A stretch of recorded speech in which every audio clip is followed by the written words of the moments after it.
But thank you very much. We're not going to keep you waiting the whole afternoon, so I think we have to make the announcement before the session rather than after.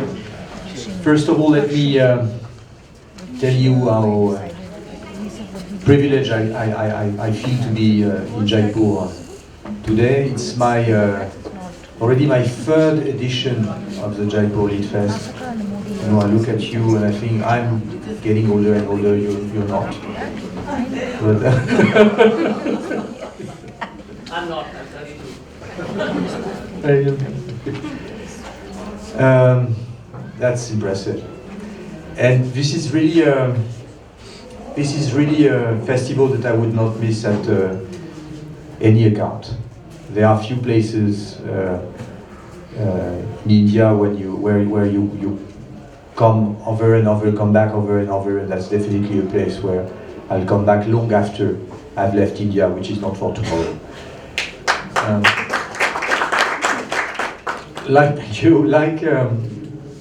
Like this fantastic festival, this Romain Rolland prize is growing. It's already the second edition of this prize. It started 2 years ago, like as a crazy idea, and well, we made it last year, and we made it this year. So now it's now a long-established prize, and it's here in the landscape of the Jaipur Literature Festival, hopefully for many years to come. I must say that for this second edition, we have received many excellent titles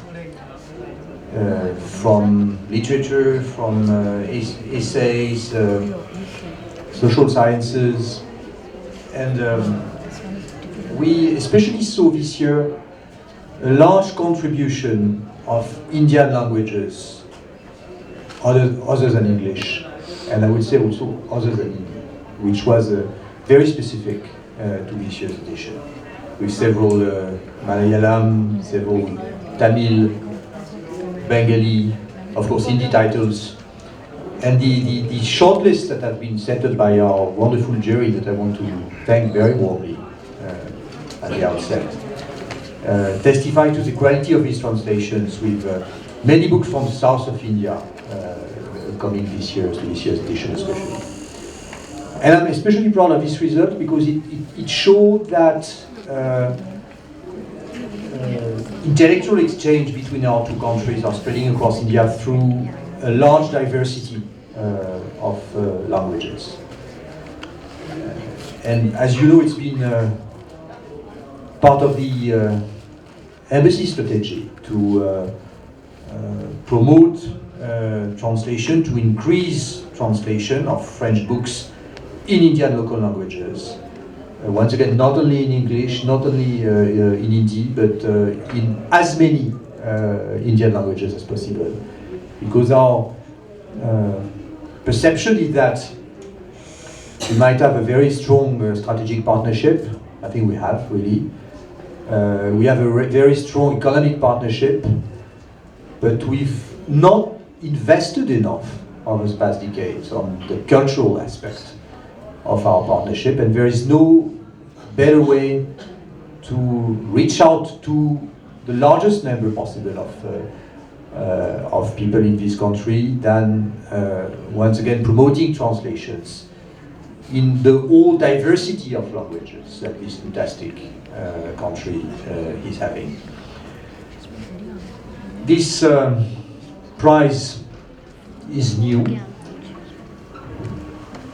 but it's part of a long-lasting strategy that has been lasting for years, I would say decades, through the Tagore program, which is financially supporting translation since 1990 in India, or through the newly established training program for young translators that was launched this January in partnership with JNU University in Delhi. And it's very important aspect of our strategy on promoting culture in books. Because translators, you know, they are often underestimated. You know, they are often forgotten when you speak about literatures. And I think that they are indeed at the very, very core, the very heart of the bridge that we are building between our two cultures.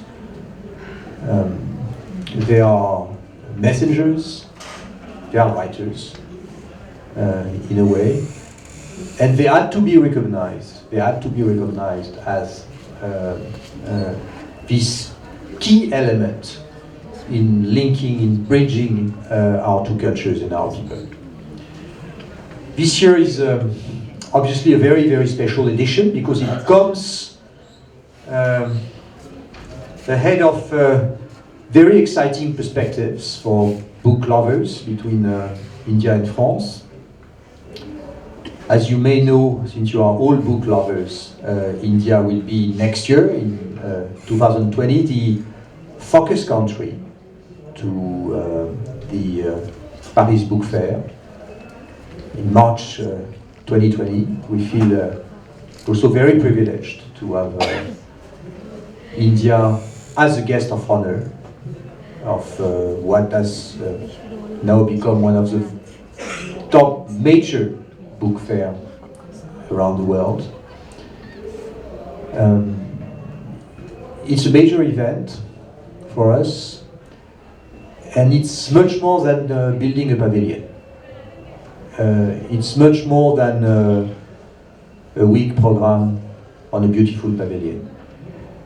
It's work that is starting from now on, because what we'd love to showcase in France, to introduce to French readers who are so much interested in India, in what's going on in India, are not only the already established writers, but also this brand new generation of writers from all across the country who have never been translated into French, who sometimes have never been translated at all.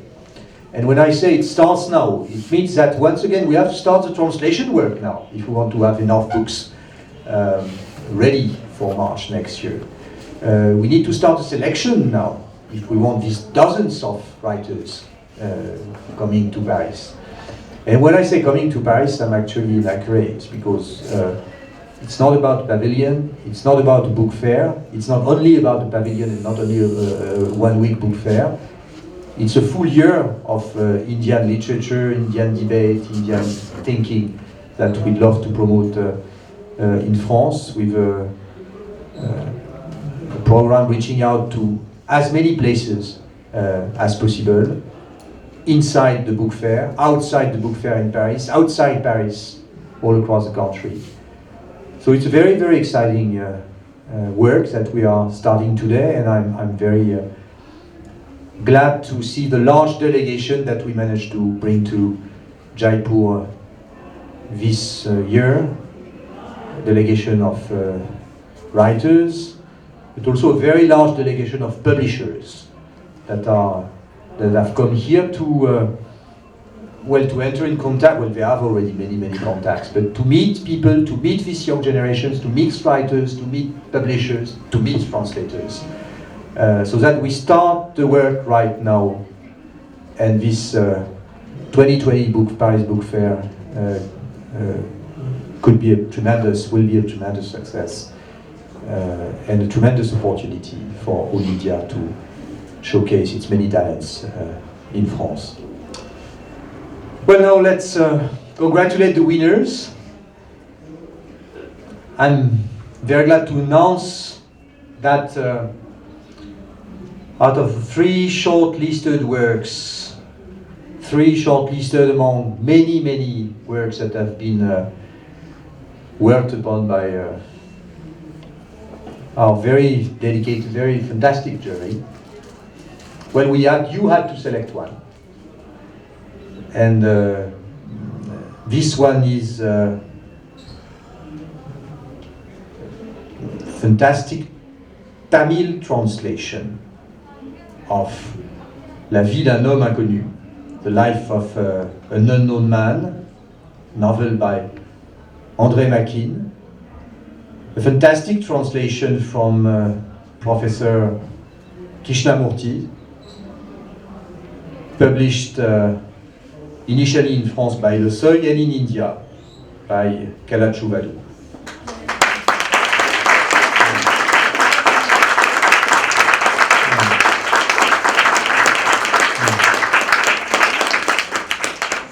I'd really like to congratulate you very warmly. Kalachuvadu is one of the finest Tamil publishers and one of the best for translating world literature, with a special focus on French literature. Many congratulations to the fabulous translator S.R. Krishnamurti, the former head of the French department of Pondicherry University, which is very close to our heart, who continues to work towards making the Indo-French connection alive and making French literature known in India. So the awardees will receive one invitation to the Paris Book Fair 2019 this March for Kalachuvadu, and 1 month of translation residence in France for Mr. Krishnamurti. Congratulations once again, because it's been really tough to select the winner among the very high quality projects that have been submitted to the jury, but I think that nobody will doubt reading this book, which unfortunately I can't do because my Tamil is still under progress. Nobody will doubt that you've made the right decision. Thank you again for being with us tonight. Thank you to the APJ Group and Mrs. Pretty Paul for her continued support in bringing French literature to India. Thank you to Jaipur BookMark, to Teamworks, especially to my good friend Sandra Roy for providing once again the perfect platform to celebrate the winners of the Romain Rolland Prize. And well, last but not least, thank you so much once again to all the jury members for taking out time from your very busy schedules and for supporting us in this very strategic endeavor to recognize translations of French literature in Indian languages. Thank you.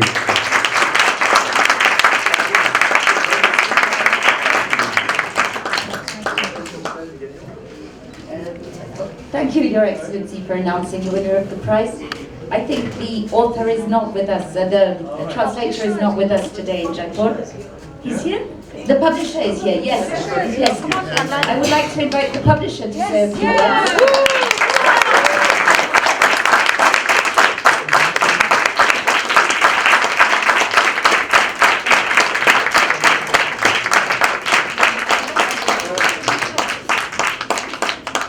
Mr. Kannan Sundaram from Kalachuvadu Publishing House.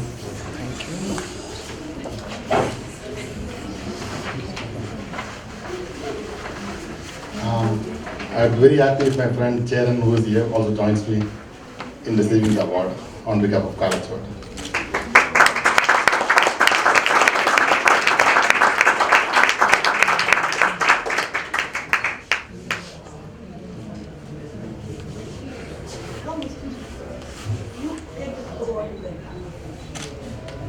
Don't be shy,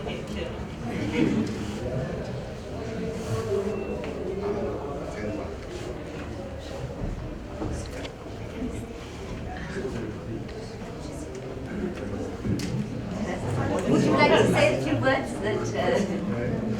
It's here behind you. Oh God, it's big.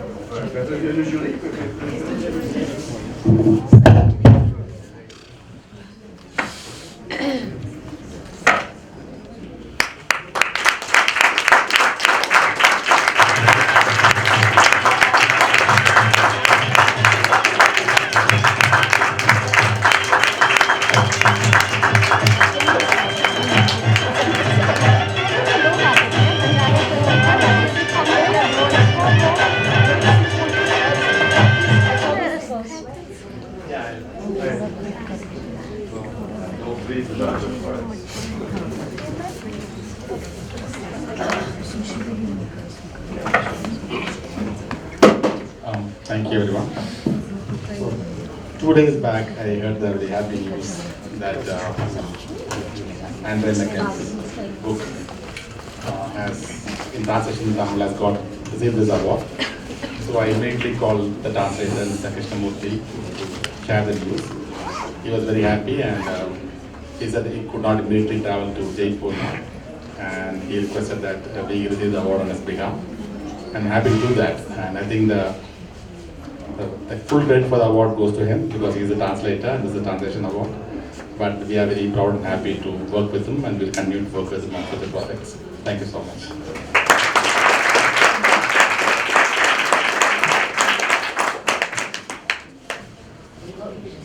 We're now going to do our talk on literature and cosmopolitanism. So I'd like to ask NamitaGokhale to come and join us, and Schwartz, who is a French to English translator. Over the past 4 decades, she's translated over 85 fiction and non-fiction titles from French into English. In 2010, she published a new translation of Antoine de Saint-Exupéry's The Little Prince.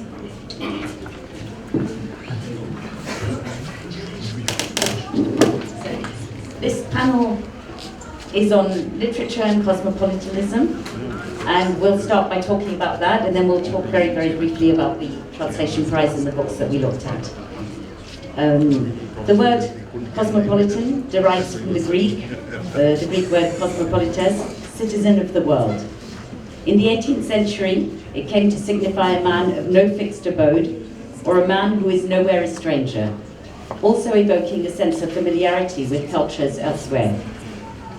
So how much does literature contribute to this notion of cosmopolitanism? And does it help us feel at home in all kinds of cultures all over the world? Even before the translation process, I think the idea of translating a work demonstrates a familiarity with and an openness to other cultures.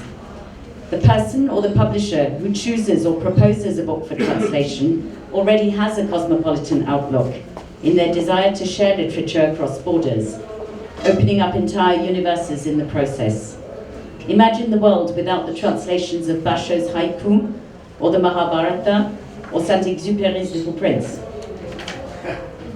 Literature from different parts of the world encourages the circulation of a whole range of ideas, be they political, poetic, or otherwise. Translation enables transnational exchanges of political values, for example, feminist or revolutionary thinking, and can contribute to the internationalization of movements.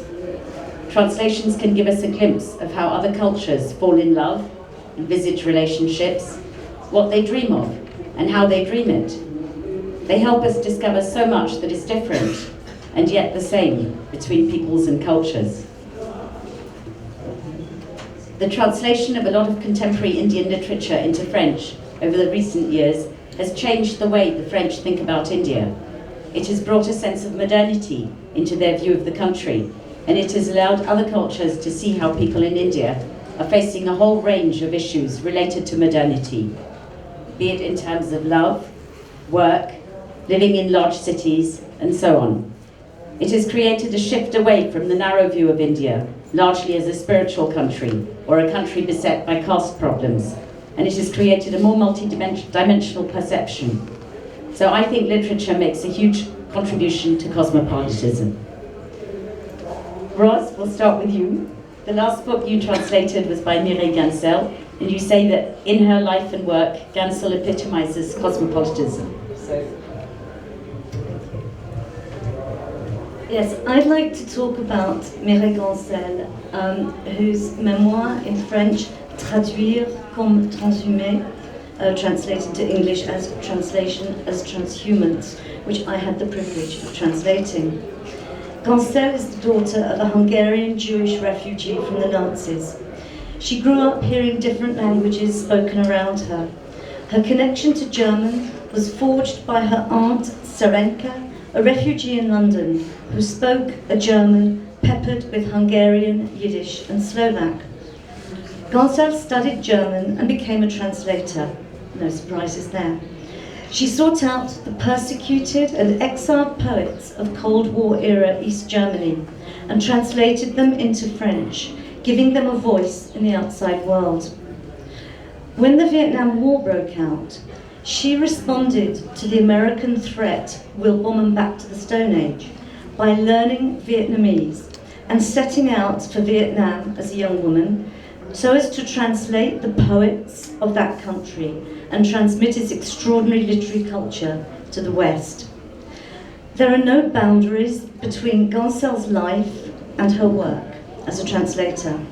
And I'd like to read a brief excerpt from her memoir, which encapsulates the notion of the translator as a truly cosmopolitan being. A second glass of light. It was a beautiful July day in the summer of 1974. The Provençal light, the rural road to the Île-sur-la-Sorgue, winding through the vineyards and lavender fields, and on the horizon, the blue crests of the Luberon. The road, a bridge between the banks of the Sorgue, and a poet from Hanoi, Te Han. A poet from a country that had been at war for so many decades, who was excited by the great journey that translation represented for him. The day before I left Hanoi for a short holiday in France, he confided in me his dream that one day he might discover and translate some French poetry other than the official Hanoi canon, the poetry of Louis Aragon, Paul Éluard, Pierre Gamarra. I spoke to him of René Char. And that was how I came to be driving down this little road of light on that July day, past the Île-sur-la-Sorgue, a little further on the left, his house, Les Buclins, which I had been looking forward to seeing for so long, suddenly came into view. I pushed open the old gate. René Char, the embodiment of intelligence and humanity, came out to meet me. I hadn't called to say I was coming. How would I have introduced myself? He showed me into the cool, dim, low-ceilinged living room and poured me a glass of Muscat de Beaune de Venise, whose golden glow was warm as the sun, even as it exuded the exquisite coolness of mysterious subterranean cellars. I had barely finished talking about the Vietnamese poet, inseparable from his little bag full of books and his mad dream to translate René Char, when the poet poured me a second glass of light, left the room, and came back with his hands full of poems. In delicate, elongated handwriting, like black cypresses straining in the Mistral, he wrote words on the fly leaves, as if extending his hand in friendship, and told me to embrace his brother in poetry on his behalf. I left with those treasures in my bag, or rather my shepherd's satchel, because that little Provençal road made me think of transhumance, the long, slow movement of the flocks to distant places in search of the greenest pastures, the low plains in winter and the high valleys in summer. All the ancient routes that have witnessed encounters and exchanges in all the dialects of the umbrella language of Provençal. So it is with the transhumance routes of translation, the slow and patient crossing of countries, all borders eradicated, the movement of huge flocks of words through all the vernaculars of the umbrella language of poetry. Te Han, transported by writing that was both so foreign and yet so infinitely familiar, read with wonderment Char's dedications to him, steeped in the sense of Les Buclins. Char's poem emerged from this great journey into Vietnamese as if it had been hewn from the earth of the rice fields. Liberty, it came along this white line, signalling either the dawning day or the glow of dusk. Translation and poetry, a far-off encounter at the confines of language on the watershed, the essence of hospitality.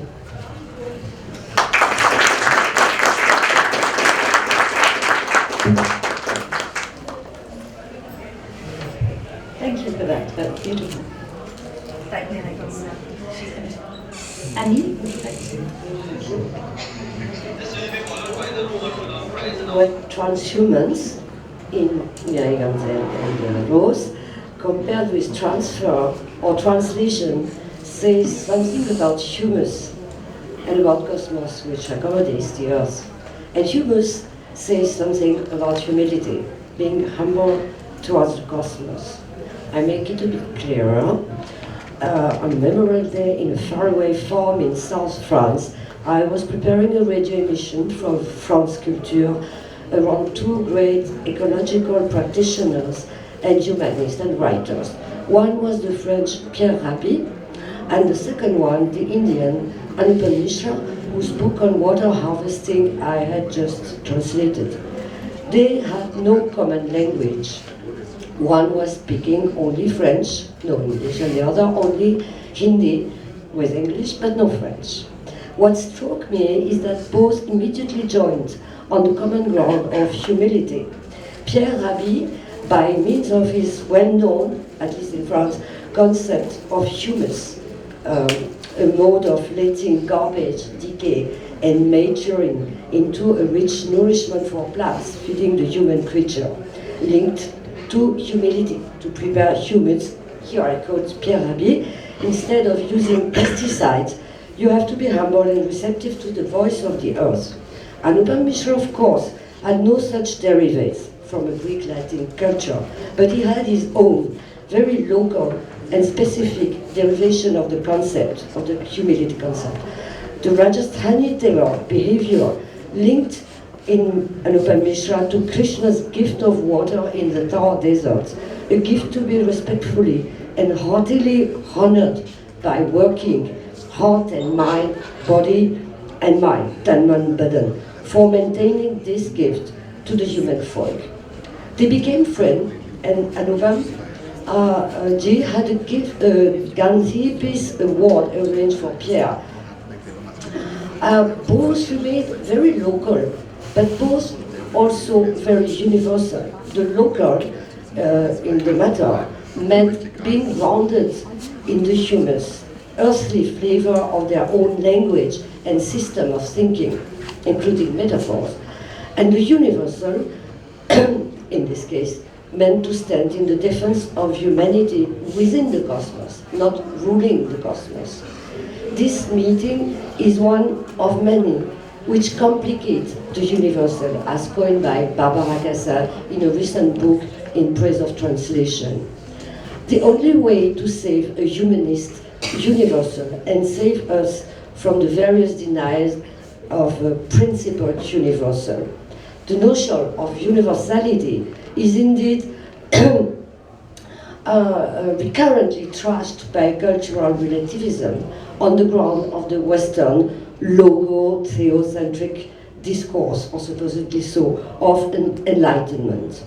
But if complicated, a universal can allow us to stand for a roots grass democratic approach of the common good, le bien commun. And this complicated universal, this complication in Casal's discourse is the direct effect of taking into account the diversity of languages and cultures or mode of thinking.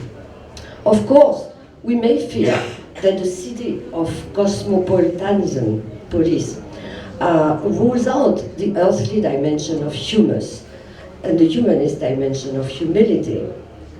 Yet, it is mostly today interpreted as a synonym for mondialisation.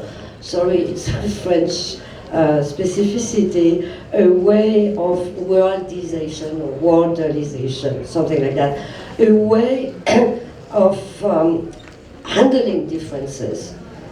And in this way, it's a better word than globalization, which means mostly leveling differences and not handling with them. This already existed in the big cities of medieval Central Asia, cities like Samarkand or Bukhara, for instance, great centers for translation and cultural and mental exchanges between South Asia, Middle East, Arabic world at large. But it also existed far before in India with China and this Sanskrit poet who translated in Chinese the Buddhist writings. So it's not a new thing. Translation has always opposed the uniformizing power of either totalitarian or global languages. The Globish or global English today, as any language of any brave new world, aims at pure information, like cybernetics, which know noise, troubling the transparency of communication. And what does the translator in his work? He or she or he, voices the noise of the languages in their diversity, the languages in the world. What Roland Barthes calls the rustling of languages. Translation then may stand as a defense of the pluriculture of the mind, as an opposition to the monoculture of the mind. Thank you.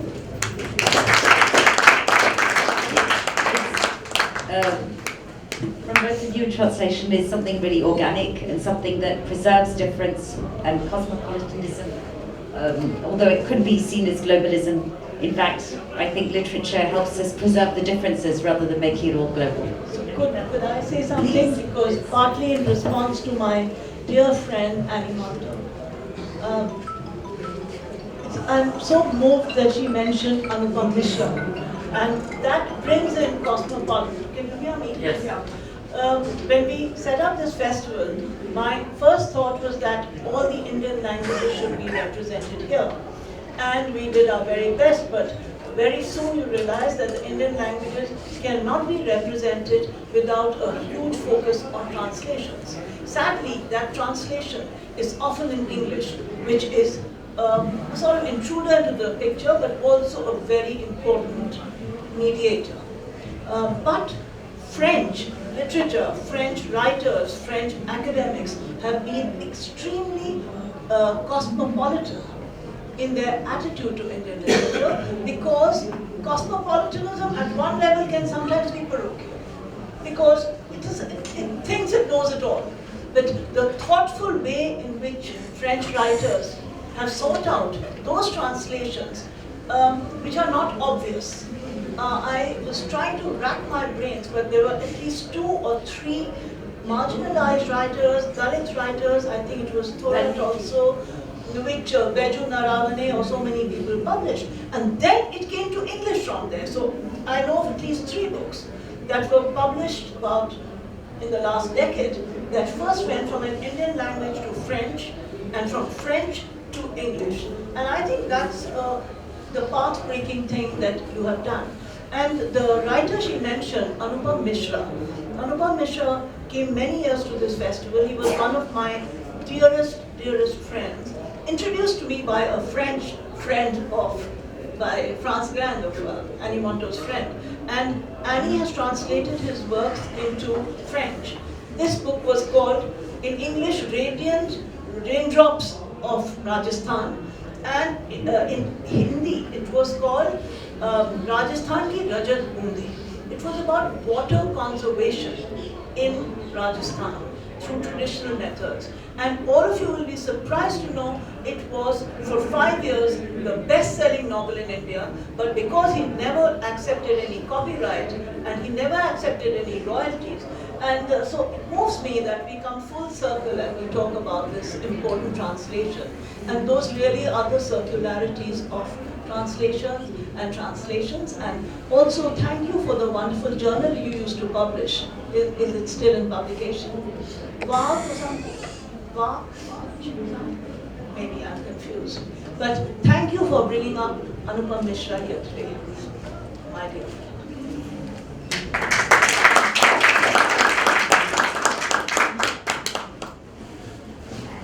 I think I'll ask Chinmoy to speak first, and then I Yeah, and just thank you very much. I think a lot of things have been said, and there could be overlappings, but the subject is so exciting. As Namita told us why this is all the more important for such an important festival, which opens up 1,000 windows. You've been doing it. And what's important is the word cosmopolite. Renuka has said it and others. First came in French in 1560, much later in English, very often, and it means, of course, when a citizen, somebody who is a citizen of the universe. very important, because in Greek it's cosmopolites, so polites, police, citizen of the universe, who accommodates in all countries, who understands others in other countries. Very important. Now, a translation, therefore, is synonymous with cosmopolitanism. Because when you're translating, you're reaching out. You're spreading out to another's horizon. You can't stay in a dusty corner and say, okay, I'm very happy. In that case, it's dead. So, translation in itself is synonymous with cosmopolitanism.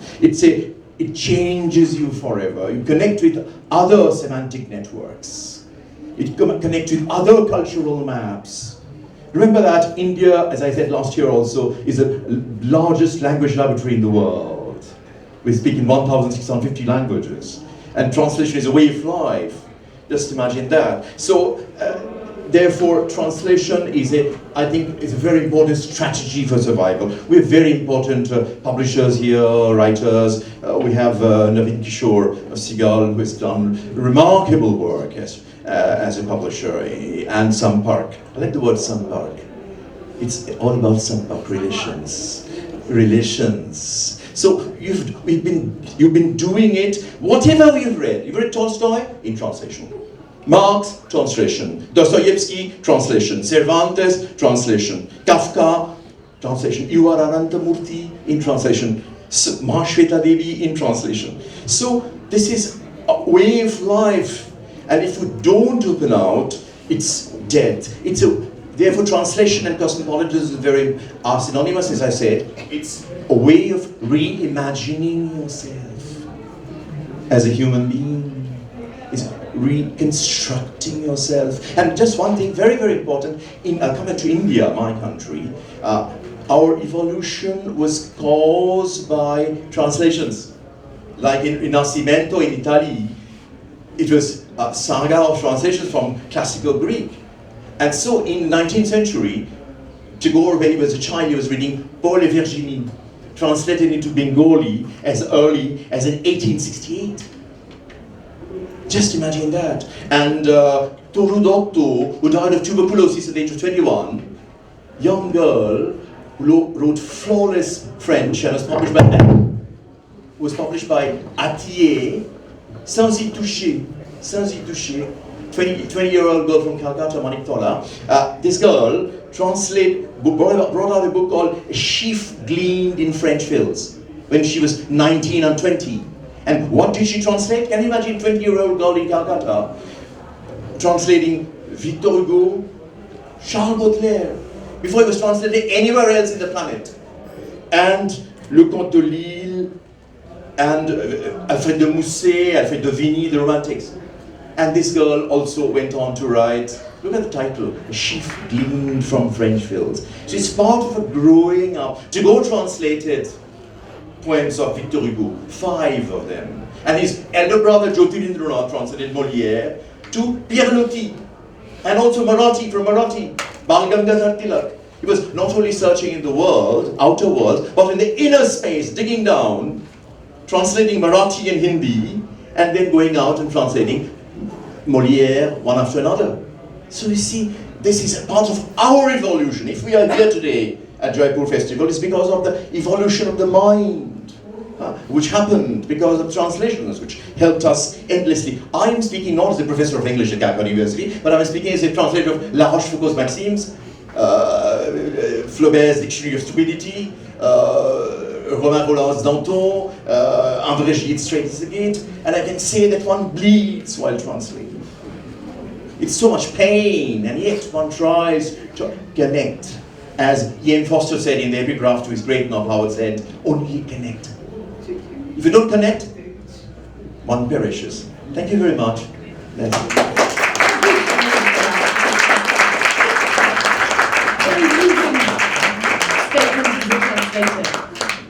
I love your style, Jaipur. You're an ultimate presenter. Thank you. You want an impassioned Bengali, I think. And thank you also for the book we didn't mention, for your new book, and for all the wonderful stuff you've done for this prize. Thank you. Thank you very much. our ambassador, His Excellency Alexandre Ziegler, had launched the book Bridging East and West, Tagore and Rolland correspondence. He worked for 20 years, sleepless nights, for it. So I thought it was my duty. My heart goes to you. I mean, maybe you need some bandage or something. I mean, it's true. Translating is a painful process at times. But that was going to be my conclusion. But really, it's a big pleasure as well, a great pleasure, fortunately. So we had that little paper on literature, and I have to concentrate. Cosmopolitanism. This is very difficult for me. Okay, like Renuka, I went back to the format, to the ancient meaning of cosmopolitanism. So cosmos and polis, and the scholarship, and the interest onto the world, the opening onto the world. So I thought of Erasmus as well, and the notion of humanism. In those days, the 16th century, Erasmus was a great figure, admired, is still today, and is the incarnation of what humanism could be. But today the world has expanded, communication too, and it's much more difficult to be a true humanist. I know some people who have a lot of work and still manage to read like crazy. I don't know how they do that, but they do it. But it's a difficult exercise. And reading is an opening to knowledge. For the translator, it's a must, in the sense that we are supposed to carry one knowledge to another one. And it's hard. I mean, of course, we need to know a bit of the language, of both languages, actually. So it's acquiring knowledge, reading, experiencing the world. I mean, it has to be hands-on. There are so many notions that can't be translated or hard to translate. I think, I mean, it's a very famous example that was given by Muna, la neige, the snow. And the perception of snow among Inuits won't be the same for a Papugai. We're sure about that. And if you think of the notion of camembert, I mean, you don't need to explain what is a camembert to a French-speaking audience. But for other people, it's more difficult. And how do we manage? So I thought as well, those are brief notes that I've jotted, I have to confess. I thought of an introduction footnote to a very ancient, I mean, a very old book that was written in the 19th century by a certain Michele George. I mean, you must know her, and it was called, and it's still called, The Silver Skates. And interestingly enough, that book was for an American public and about the Netherlands. So she gave a huge description of the country, geographically, historically. And after some time, the French decided to translate it into French. And that's why we had that footnote explaining that it was more of an adaptation than a translation. And that the French audience didn't need so many details. And funny as well, it was then translated into Flemish. So there was even less description of the country, of the historical background. So what I'm underlining as well is the choices that we have to make. Because being a translator, we are a go-between. We have to carry things from one culture to another one. So what I mean is that literature is an opening onto the world, and we have to be the links in conscious. It's difficult, but a pleasure, a responsibility. And don't get me wrong, I mean, I think we have to be very humble, because there is the language, but there is the music, the emotion, and sometimes people do think that they need to have a kind of copy, exact copy. But this won't be what has to be done. We have to try and get all that music from one language to another one. And that's the opening. Let's be humble. Let's try to be some sort of micro-humanist. Thank you.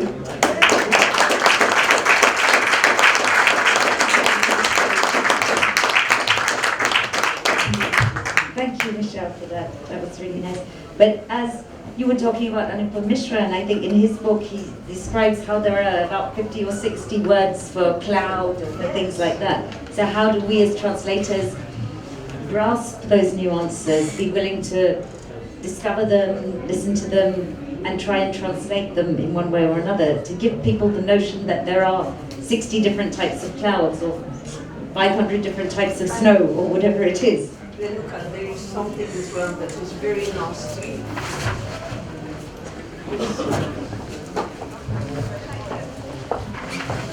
Bye-bye, and thank you so much. He has a flight, so thank you so much for coming. Thank you.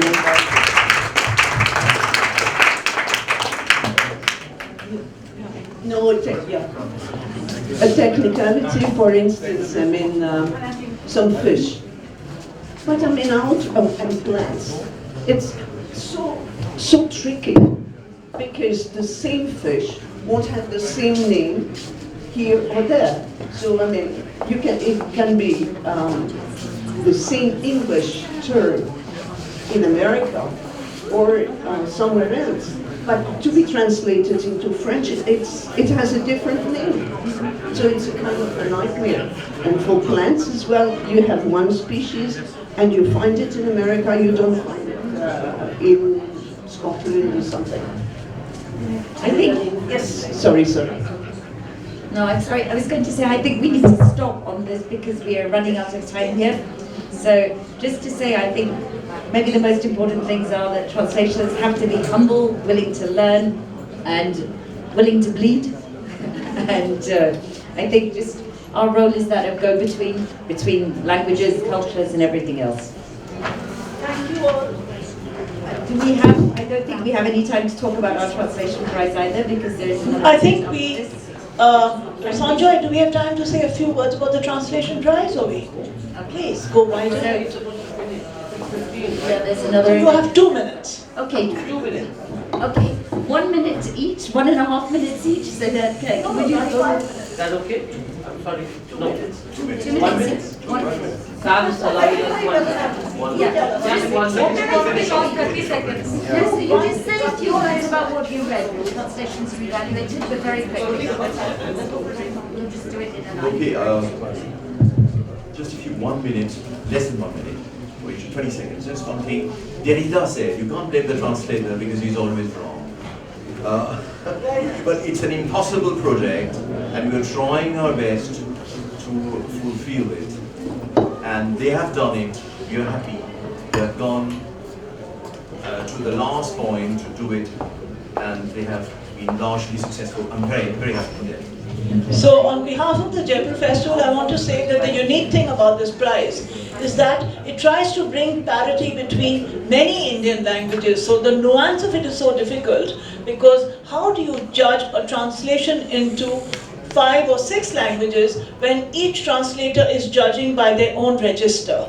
And so I haven't sat in on the meetings this year because I was very tough and bad-tempered last year to beat everybody into some sort of common opinion. So I left them, but I can see they've managed beautifully. I've been following the emails. A very big clap for this very important prize.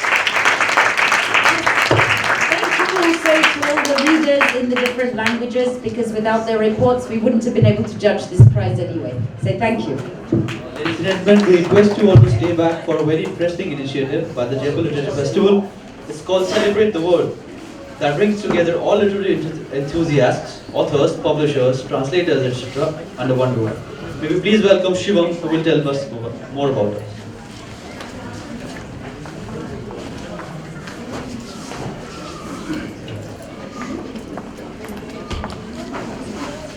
Good evening, ladies and gentlemen. It's a privilege and honor to be here in front of you today. Let me take 5 minutes of your time to introduce you to a platform which will help us remain all connected in the digital realm. Jaipur Literature Festival, as we all know, has gone from an audience of 1,000 members to more than 500,000 now. But that's just restricted to the people physically attending the event. In this digitized world, we can reach out to millions more. We felt that it is the right time where the festival can introduce a digital entity which can help people to connect, communicate, collaborate and create, the 4 essential C's of our time.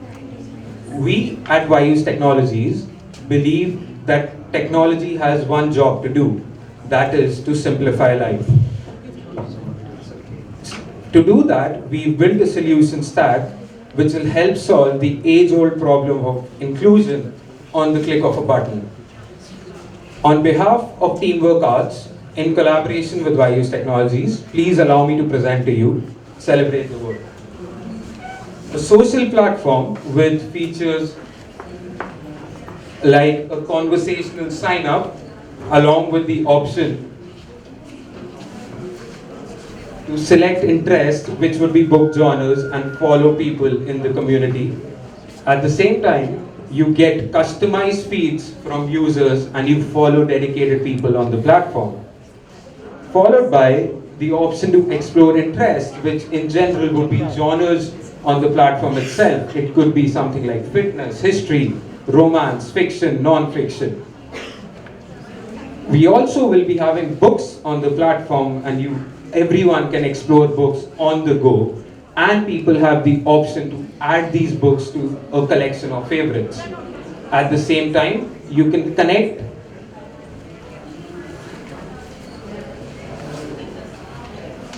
you can follow latest events in the community, you can interact with people in different groups, follow blogs and articles from the very best in the industry, and at the end of it have user detailed profiles which actually gives you an insight into the authors, the publishers, the writers in the community.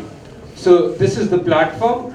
We will be extending exclusive invites to all of you over email, and we'd love to see you join the platform, which will be live very soon. It will be starting with the authors and the publishers on the platform, followed by a global launch for the entire community. Thank you so much, and we'd love to hear some feedback from you if you have any. Thank you.